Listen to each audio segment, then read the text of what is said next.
जब सुने के होई भोजपुरी गाना बस बजे के चाही गाना।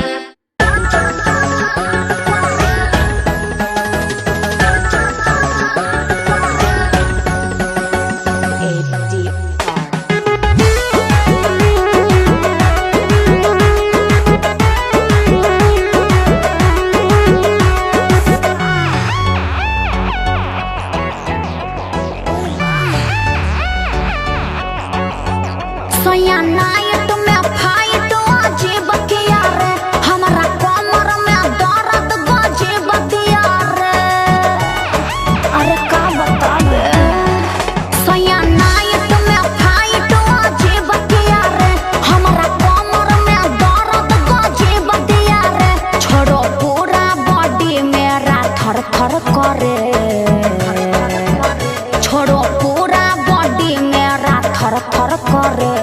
ए राजा जी पलंगिया चर चर करे। ए राजा जी पलंगिया चर चर करे।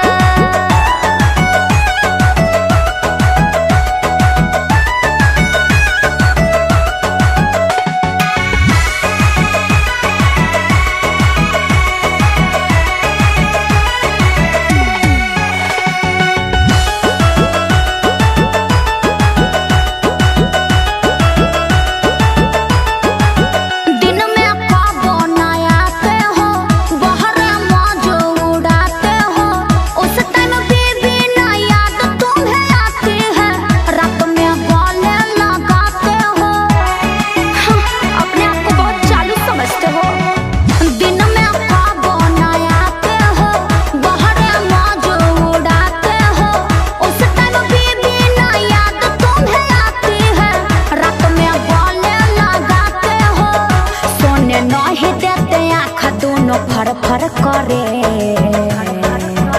सोने नहीं देते आँख दोनों फर फर करे। ए राजा जी पलंगिया चर चर करे। ए राजा जी पलंगिया चर चर करे।